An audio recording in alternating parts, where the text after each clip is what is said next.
औज़ुबिल्लाहिमिनश्शैतानिर्रजीम बिस्मिल्लाहिर्रहमानिर्रहीम अस्सलातु वस्सलामु अलैका या सय्यदी या रसूलुल्लाह अस्सलातु वस्सलामु अलैका या हबीबल्लाह। अस्सलामु अलैकुम रहमतुल्लाहि व बरकातहू। कैसे हैं डियर स्टूडेंट्स? उम्मीद करता हूँ सब लोग ठीक होंगे। अल्लाह पाक जल्ल जलालहू सबको अपने हिफ्ज़ अमान में रखे और सबकी गैबाना मदद अता फ़रमाए, आमीन या रब्बिल आलमीन। जी तो डियर स्टूडेंट, ये वीडियो जो है इंटरनेशनल रिलेशंस के स्टूडेंट्स के हवाले से बनाई जा रही है। ऐसे तमाम स्टूडेंट्स जो MA MSc पार्ट 1 में है या कंपोजिट में है, किसी भी यूनिवर्सिटी से आप लोगों का ताल्लुक़ है, तकरीबन पाकिस्तान की तमाम यूनिवर्सिटीज़ का जो है सिलेबस मिलता जुलता है, सेम सिलेबस होता है। जस्ट फ़र्क आ जाता है पेपर के पैटर्न में कि पेपर का पैटर्न जो है वो चेंज होता है। आज की वीडियो के अंदर इंशाअल्लाह अज़ीज़ हम लोग जो है डिस्कस करने वाले हैं यूनिवर्सिटी ऑफ सरगोदा के सिलेबस और इसके साथ जो है पास्ट पेपर को। तो जिन लोगों ने अभी तक चैनल को सब्सक्राइब नहीं किया उन सबसे हम्बल रिक्वेस्ट है, जो लोग इस चैनल पे नहीं हैं काइंडली चैनल को सब्सक्राइब करें, लाइक करें, शेयर करें, ताकि इस तरह की तमाम इन्फॉर्मेटिव वीडियोज़ सबसे पहले आप लोगों तक पहुँच सके। जी तो dear student, MA MSc part 1 और कंपोजिट वाले स्टूडेंट्स, सब्जेक्ट है इंटरनेशनल रिलेशन और पेपर जो है सेकंड एनुअल 2020 और फर्स्ट एनुअल 2021 का ये पेपर लिया गया है। पेपर का नाम नोट कर लें, फॉरेन पॉलिसी एंड एनालिसिस है। न्यू स्कीम है, ओल्ड स्कीम ये थी कि आप लोग उर्दू मीडियम और इंग्लिश मीडियम में पेपर दे सकते थे। नई स्कीम के मुताबिक आप लोग जो है जस्ट इंग्लिश में पेपर दे सकेंगे।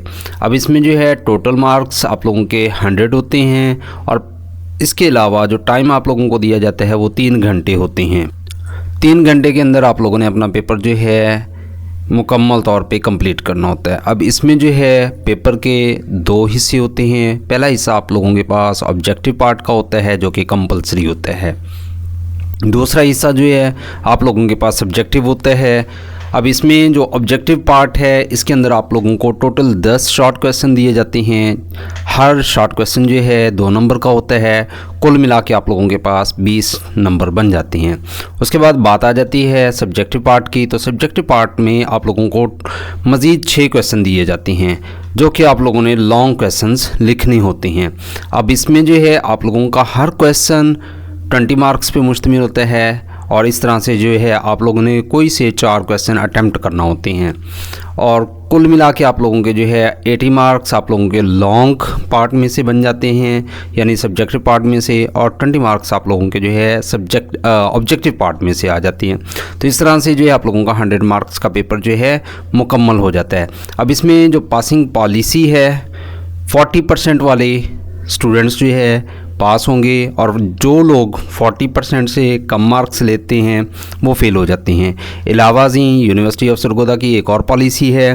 वो पॉलिसी क्या है कि अगर आप लोग जो है टोटल, यानी आप लोगों के अगर पार्ट 1 के पेपर दे रहे हैं, 5 पेपर हैं, तो 5 पेपर में से जो आप लोगों के मजमूई नंबर है, हासिल करदा नंबर है, ऑब्टेन्ड मार्क्स हैं, 45% आ जाते हैं तो आप लोग अपनी डिग्री क्लियर कर पाते हैं।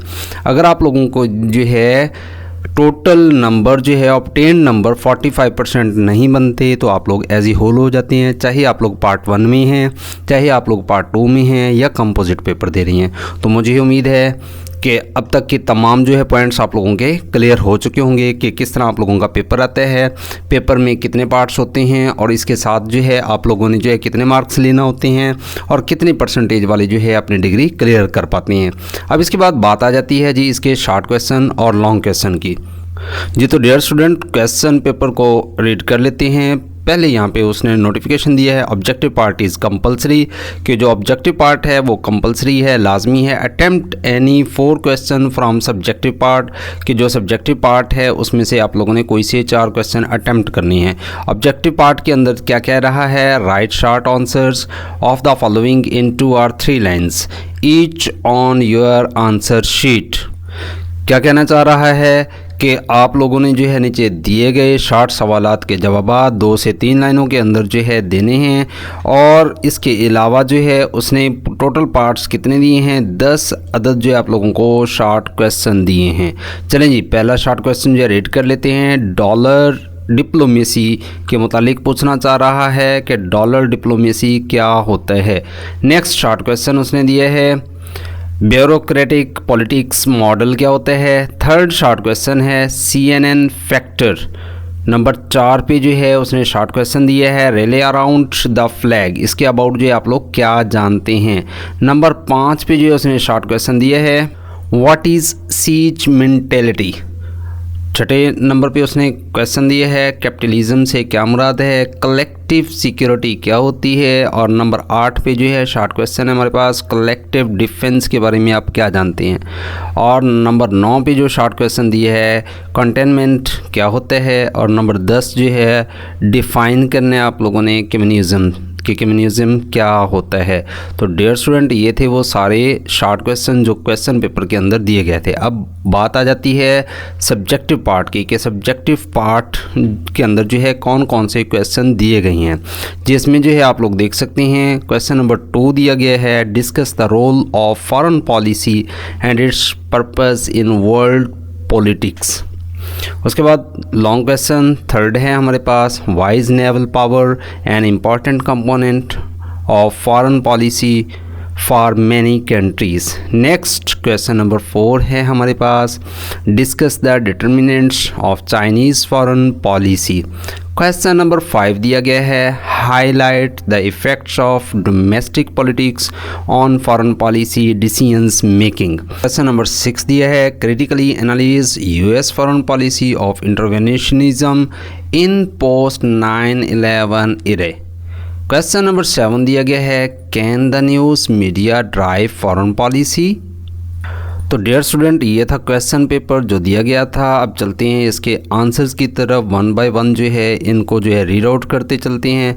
तो सबसे पहले हमारी रिक्वेस्ट है जिन लोगों ने अभी तक चैनल को सब्सक्राइब नहीं किया काइंडली चैनल को सब्सक्राइब करें, लाइक करें, शेयर करें ताकि इस तरह की तमाम इन्फॉर्मेटिव वीडियोस सबसे पहले आप लोगों तक पहुंचती रहें। जी तो dear student objective part compulsory है। इसमें जो है पहला शॉर्ट क्वेश्चन जो है दिया गया है जिसका आंसर जो है यहाँ पे आप लोग देख सकते हैं, साथ में मैंने जो है ट्रांसलेशन भी लिखी है ताकि आप लोगों की हेल्प हो सके। क्वेश्चन फर्स्ट है हमारे पास व्हाट इज़ डॉलर डिप्लोमेसी, कि डॉलर डिप्लोमेसी क्या है। Dollar diplomacy was a US strategy in the early 1900 century where economic power like loans and investment was used to influence other countries।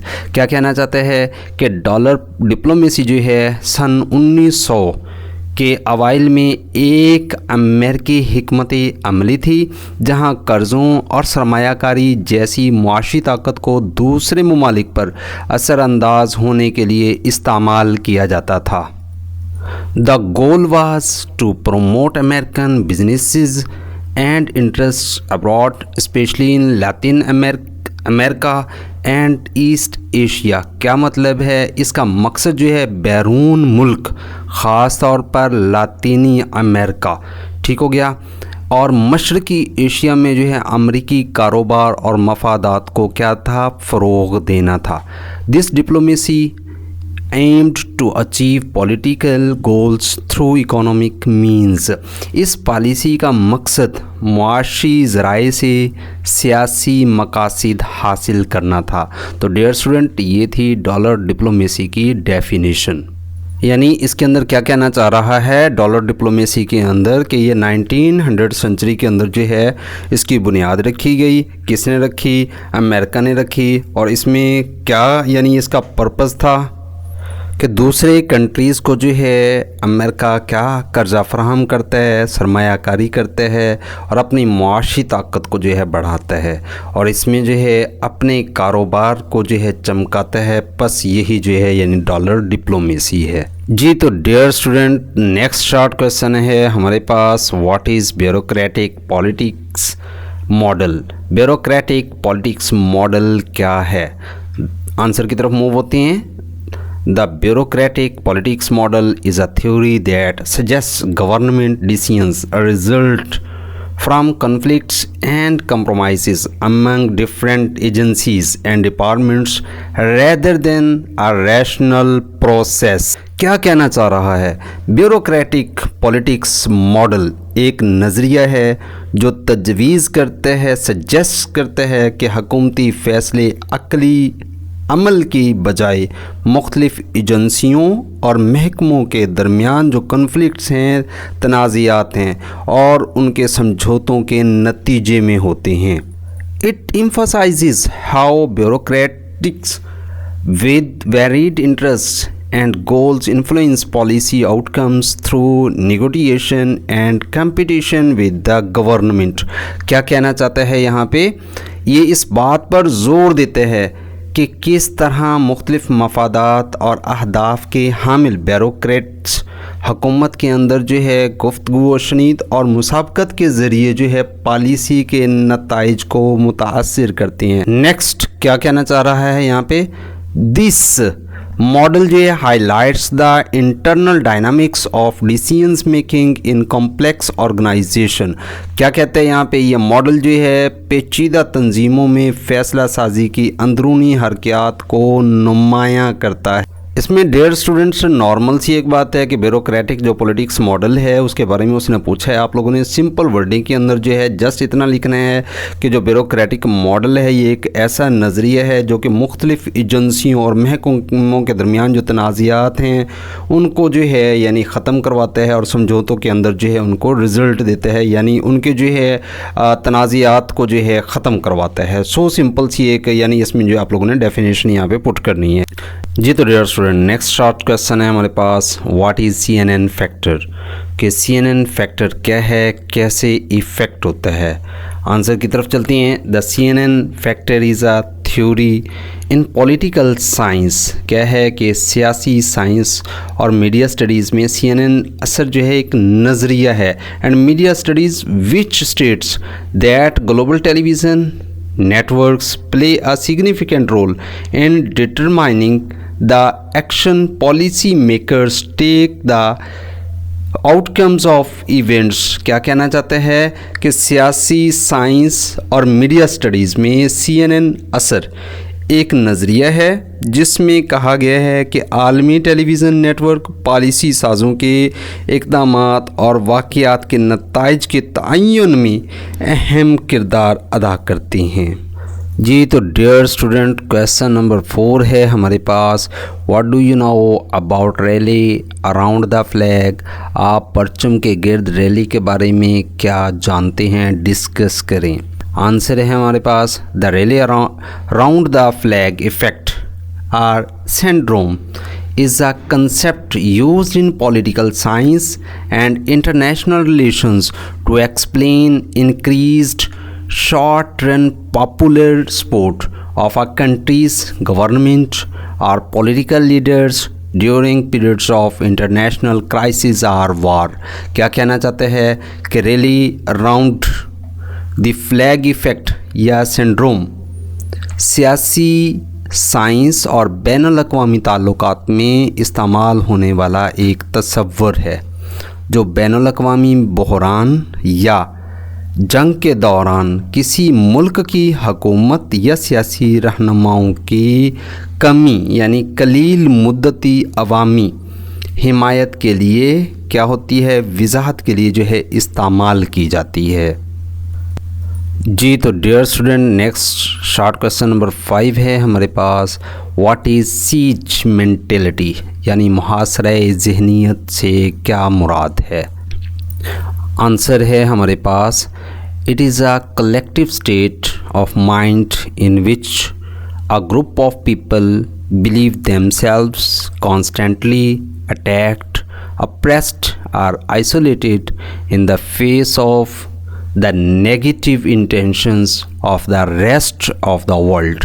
क्या कहना चाहता है, ये दिमाग की एक इज्तमाई हालत है जिसमें लोगों का एक गिरोह अपने आप को बाकी दुनिया के मनफी अज़ाइम के सामने मुसलसल हमलावर, मज़लूम या अलग थलग रहने पर यकीन रखता है।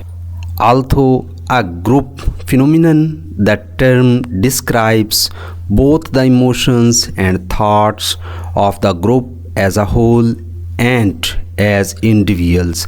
जी क्या कहना चाहता है, अगरचे एक गिरोही रुझान ये इस्तिलाह मजमूई तौर पर और फ़र्द के तौर पर ग्रुप के जज्बात और ख़यालात दोनों को बयान करती है। यानी एक फ़र्द जो सोच रहा है उसकी ज़हनी कैफियत, और जो एक ग्रुप की शक्ल में बहुत सारे लोग जो है इकट्ठे यानी किसी पर्पज़ को, किसी मकसद को जो है हमला आवर को रोकने के लिए जो है जो इक़दामात कर रही हैं, जो मज़लूम पे जुल्म हो रहा है उसके मुताल्लिक जो है यानी कुछ करना चाह रही हैं। तो ये एक जो है यानी ज़हनी हालत जो है यहाँ पे बताई गई है कलेक्टिव स्टेट के तौर पे जो है, यानी इंसान के जहन में जो है मुख्तलिफ़ तरह के ख़यालात आते हैं। जब एक इंसान जो है किसी दूसरे पे जुल्म होते हुए देखते हैं तो उसके जहन में बहुत सारे ख़यालात आते हैं। तो इसको जो है सीज मेंटेलिटी का नाम दिया गया है। नेक्स्ट शॉर्ट क्वेश्चन है हमारे पास, डिफ़ाइन कैपिटलिज़म। क्या कहना चाहता है? सरमायादारी की तारीफ़ करें। आंसर है हमारे पास, capitalism is often thought of as a economic system in which private actors own and control property in accord with their interests and demand and supply freely set prices in markets in a way that can serve the best interests of society. The essential feature of capitalism is the motive to make a profit। क्या कहना चाहता है कि सरमायादारी को अक्सर एक मुआशी निज़ाम के तौर पर समझा जाता है जिसमें निजी अदाकार यानी एक प्राइवेट जो है एक्टर अपने मफादात के मुताबिक जायदाद के मालिक को कंट्रोल करते हैं और मार्केट में डिमांड और सप्लाई यानी तलब और रसद फ्रीली आज़ादाना तौर पर कीमतों को उस तरीके से मुकर्रर करते हैं जो माशरे के बेहतरीन मफादात को पूरा कर सके। सरमायादारी की बुनियाद खसूसियत जो है मुनाफा कमाना है। जी तो डियर स्टूडेंट, ये था कैपिटलिज़म का आंसर। नेक्स्ट क्वेश्चन की तरफ मूव होते हैं। नेक्स्ट क्वेश्चन है जी हमारे पास question number 7, what is collective security. क्या कहना चाहता है? इज्तमाई सलामती क्या है? जी आंसर की तरफ मूव होते हैं। Collective security system by which states have attempt to stop wars. क्या कहना चाहते हैं कि इज्तमाई सलामती निज़ाम जिसके ज़रिए रियासतों ने जंगों को रोकने की कोशिश की है। Under a collective security arrangement इज्तमाई हिफाजती इंतज़ामात के तहत an aggressor against any one state is considered an aggressor against all other states which act together to repel the aggressor. यानी क्या मतलब है कि इज्तमाई हिफाजती इंतज़ामात के तहत किसी एक रियासत के ख़िलाफ़ जहरियत करने वाले को दूसरी तमाम रियासतों के ख़िलाफ़ हमला तसव्वुर किया जाता है जो हमला आवर को पसपा करने के लिए मिलकर काम करती हैं। जैसे कि मौजूदा सूरत हाल अगर आप लोग मद्देनज़र रखें, कश्मीर को मद्देनज़र रख लें, या फिर जो है सबसे ज़िंदा व जावेद मिसाल जो है फ़लस्तीन है इस टाइम, जिसमें जो है मुसलमानों को जो है जुल्म व सितम का निशाना बनाया जा रहा है। तो इसकी सबसे ज़िंदा व जावेद मिसाल जो है मैं फ़लस्तीन को दूंगा। लेकिन हमारे जितने भी इस्लामिक कंट्रीज़ हैं सिर्फ़ और सिर्फ खामोशी से तमाशा देख रही हैं और उनकी कोई हेल्प नहीं कर रही। तो ये जो है एक बेस्ट एग्ज़ाम्पल है। किसकी एग्ज़ाम्पल है? कलेक्टिव सिक्योरिटी की। काश जो है हमारे यहाँ ये रूल अप्लाई होता और इस तरह से जो है मुसलमानों की हेल्प की जा सकती। नेक्स्ट है जी हमारे पास short question number 8, what do you know about collective defence. आप इज्तमाई दिफा के बारे में क्या जानते हैं?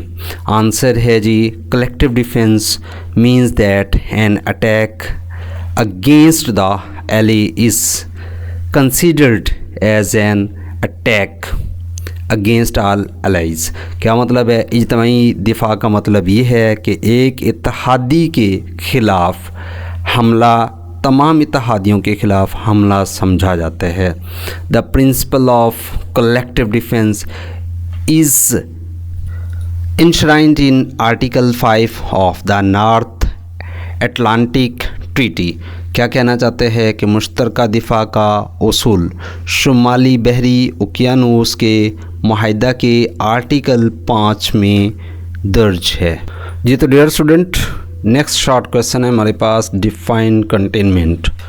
कंटेनमेंट की जो है तारीफ़ करें। आंसर है जी हमारे पास, containment is a strategy used in international relations to prevent the spread of a particular influence, ideology or aggression। क्या मतलब है?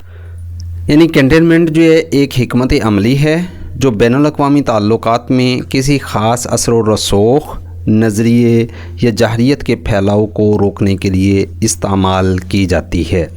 It involves restricting the expansion of a perceived threat through diplomatic, economic and sometimes military means। इसमें सिफारती, इक़्तिसादी और बाज़-औक़ात फ़ौजी ज़राए से समझे जाने वाले जो है ख़तरे की तोसी को क्या कर देता है, महदूद कर देता है, लिमिटेड कर देता है। The term gained prominence during the Cold War when the United States aimed to contain the spread of communism. क्या कहना चाहता है, इस इस्तिलाह को सर्द जंग के दौरान जो अहमियत हासिल हुई जब रियासत-ए मुत्तहिदा का मकसद कम्युनिज़म के फैलाव को रोकना था। नेक्स्ट है जी हमारे पास शॉर्ट क्वेश्चन, लास्ट है हमारे पास। क्या कहना चाहते हैं, व्हाट इज़ कम्युनिज़म? कि कम्युनिज़म जो है क्या है? Communism is a political and economic ideology where the means of production such as factories and farms are owned and controlled by the community as a whole। यानी communism जो है एक मुआशरा जो है एक सियासी और मुआशी नज़रिया है जहाँ पैदावार के ज़राए जैसे कारखाने और खेत मजमूई तौर पर कम्युनिटी की मलकियत को कंट्रोल करते हैं। In a communist society, there is no private ownership and wealth is distributed based on need।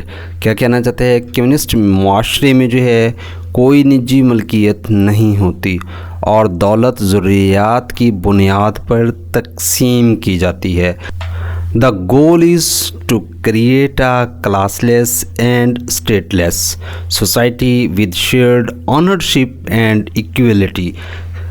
यानी मकसद मुश्तरका मलकियत और मसावात के साथ एक तबकाती और गैर रियासती मुआशरा तश्कील देना है। तो इसे जो है यानी कम्युनिज़म का नाम दिया गया है।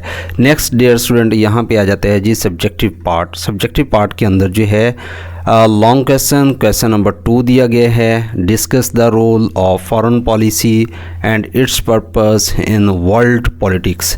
क्या कहना चाहते हैं, ख़ारजा पॉलिसी के किरदार और आलमी सियासत में इसके मकासद पर तबादला ख़याल करें। नेक्स्ट हमारे पास आ जाता है long question, why is a naval power an important component of foreign policy for many countries. बहुत से ममालिक में बहरी ताकत क्यों ख़ारजा पॉलिसी का एक अहम हिस्सा है, एक अहम जुज़्व है, इस पर डिस्कस करें। क्वेश्चन नंबर 4 जो है कुछ इस तरह से है, discuss the determinants of Chinese foreign policy. चीनी ख़ारजा पॉलिसी के तयन करने वालों पर बहस व तकरार करें। नेक्स्ट है जी हमारे पास लॉन्ग क्वेश्चन नंबर 5, हाईलाइट यानी रोशनी डालें द इफ़ेक्ट्स असरात पर of domestic politics on foreign policy decisions making. क्या मतलब है कि ख़ारजा पॉलिसी बनाने के फ़ैसले पर जो है मुल्की सियासत के असरात को उजागर करें यानी उन पर रोशनी डालें। जी तो डियर स्टूडेंट, क्वेश्चन नंबर 6 है, critically analyse US foreign policy of interventionism in post 9/11 era. क्या मतलब है कि 9/11 के दौरे पोस्ट में जो है मुदाखलत पसंदी की अमेरिका की जो ख़ारजा पॉलिसी है उसका तनकीदी तज्ज़िया क्या था, उस पर डिस्कस करना है। नेक्स्ट लॉन्ग क्वेश्चन है हमारे पास, question number 7, can the news media drive foreign policy? क्या न्यूज़ मीडिया जो है खारजा पॉलिसी चला सकता है या नहीं चला सकता? इसके बारे में जो है हम लोगों ने डिस्कस करना है। तो डियर स्टूडेंट, यहाँ पे जो है मैं आप लोगों से एक बात और शेयर करता चलूँ कि ये जो लॉन्ग क्वेश्चन है एटलीस्ट आप लोगों ने जो है 6 से 7 पेजेस पे कोशिश करें लिखने की, और इसके साथ जो है जितनी ज़्यादा आप लोग हेडिंग्स देंगे उतने ही अच्छे आप लोगों के मार्क्स आएंगे। तो डियर स्टूडेंट, ये था आज का पेपर जो आज की डेट के अंदर अल्हम्दुलिल्लाह हम लोगों ने डिस्कस किया। इंशाअल्लाह अज़ीज़ नेक्स्ट वीडियो में एक नए टॉपिक के साथ दोबारा हाजिर होंगे। तब तक के लिए अपना रखें ढेर सारा ख्याल। फ़ी